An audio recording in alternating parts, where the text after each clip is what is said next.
Welcome to Pharma Drama, the channel where we look at the science of healthcare and healthcare products. In this video, I'm going to look at probably the most common type of medicines, tablets. What they are, how they're made, how they work, and some tips on how to take them. So, if that sounds good to you, get yourself a drink. I've got, funny enough, coffee. And let's get into it.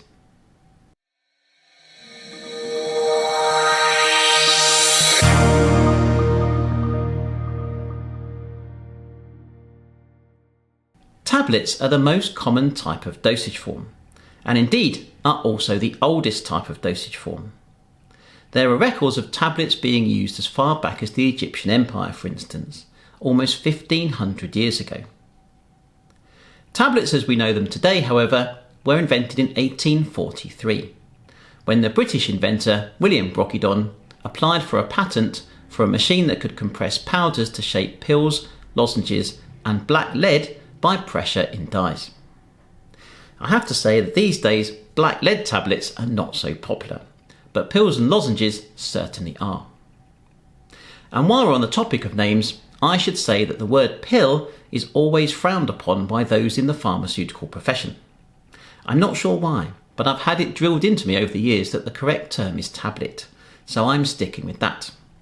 Although I would note that more recently the word tablet has been used for other objects. Please don't try and swallow one of these with a glass of water between meals. So what is a tablet? It is simply a compressed powder blend.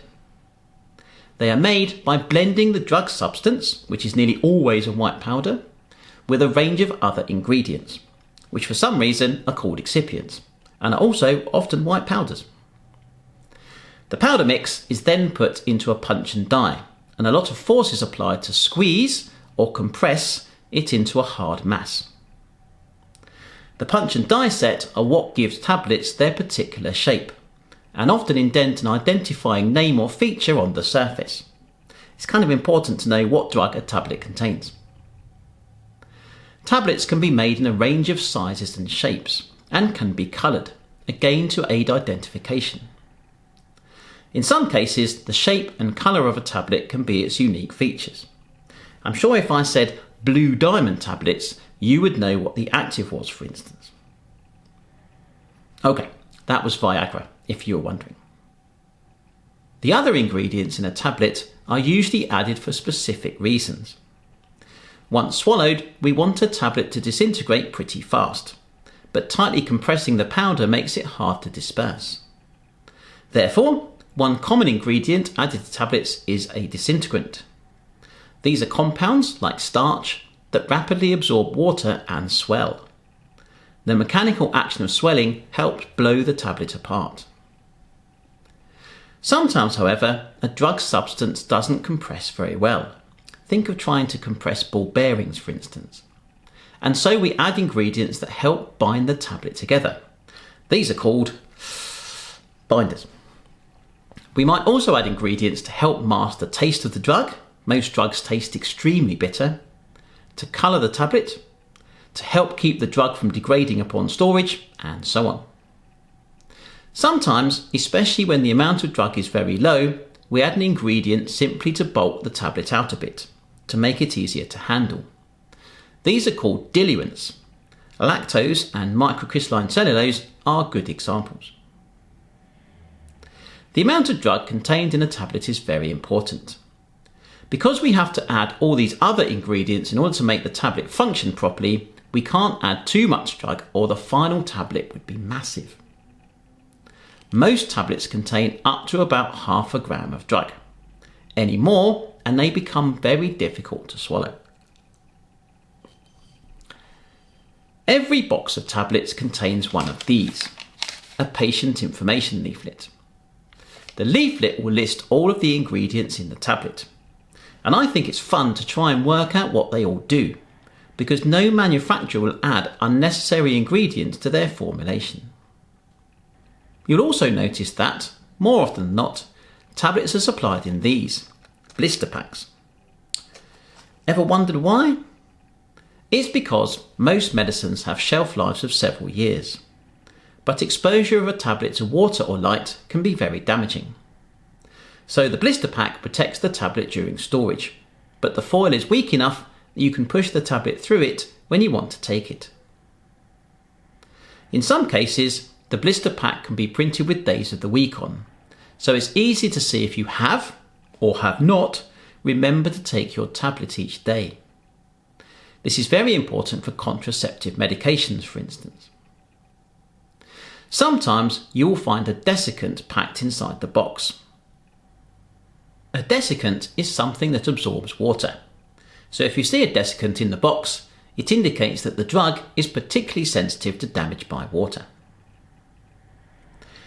Why do we go to the trouble of making tablets in the first place, I hear you ask? And the answer is, there are many reasons. The main reason is to control the dose. Many drugs have no effect at low concentrations and side effects at high concentrations, so making sure the dose is correct is very important. These ibuprofen tablets contain 200 milligrams of drug each, and the manufacturer has to perform many quality control checks to make sure this is true. The second reason is to mask taste. I said already, but many drugs taste extremely bitter, and you wouldn't be able to swallow them as pure powders. So blending them within a tablet makes them a lot more palatable. It's also easier to swallow a tablet than a load of white powder. When drugs taste particularly horrible, it is also possible to coat the tablet with something much nicer. Often sugar is used, but in some instances a polymer coat is applied. Sugars, as you might imagine, dissolve very fast, and so don't really affect how quickly a tablet disperses. Sometimes, however, we don't actually want the tablet to dissolve fast, say because the drug degrades in stomach acid, or because we want the drug to be released over a longer period of time, if it's a once per day formulation, for instance. This is where polymer coats are useful. Some polymers only dissolve at certain pH values, and so can be used to target whereabouts along the gut the tablet will dissolve. Handily, the pH of the human gut generally increases as we move from tum to bum, so we can fine-tune the release characteristics of a medicine by carefully selecting the type of polymer used for the coating. We call the polymer an enteric coat, and when they are used in this way, we say the tablet is a modified release formulation. If the polymer coat is designed to dissolve at a specific point in the digestive tract, we say the tablet is an extended release formulation. And if it's designed to provide a continuous barrier, such that the drug is released slowly over time, we say it's a sustained release formulation. This is what ER and SR stand for on some packaging. Why are tablets so popular? That comes down to ease of manufacture. It's relatively easy to manufacture a large batch of tablets, say 100,000 to 1 million, quickly and cheaply. Because the punch and die sets ensure all the tablets are the same, if the powder blend put into the tableting machine is uniform, each tablet should have the same dose. However, because punch and die sets are very expensive and changing the powder blend will change the way the powder compresses, tablets are usually only available in a limited number of dose strengths. This is fine when the dose of a drug is not particularly important, say for ibuprofen, but it's a significant issue when the dose of drug is very important, say for warfarin. When you are prescribed a course of tablets, the label on the packet will tell you how many tablets to take, when to take them, and whether they should be taken with food or on an empty stomach. This information is very important. If more than one tablet per day is prescribed, then taking them at regular intervals helps keep the concentration of drug in your blood at a reasonably constant level. If you take tablets too frequently, you could end up with too high a concentration of drug, and if you leave too long a gap, the concentration can get too low.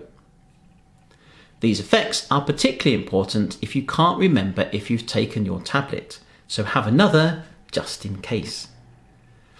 This can really cause a spike in blood concentration, and that can be very bad.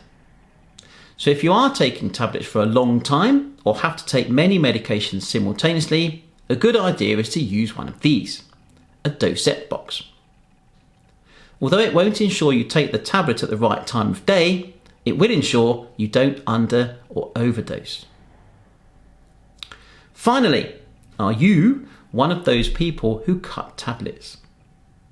Sometimes people find tablets too large to swallow, or sometimes people need a dose that's not available. Where a tablet has a score line across the top, it's usually fine to cut. But I hope you can see from what we've already said that if a tablet has a polymer coat, such that it's an ER or SR formulation, cutting it will be a very bad idea, as the protective function of the polymer will be lost. The same principle applies to crushing a tablet and suspending it in water or fruit juice. It's easier to swallow, but if it was designed as an ER or SR formulation, you may actually be stopping the product from working properly. And that is all we need to talk about. Hopefully, you have a better understanding of what tablets are, how they work, and how you should take them. If you found the video useful, please hit the like button and consider subscribing. It really helps the channel. Otherwise, thank you so much for watching, and I'll see you again soon.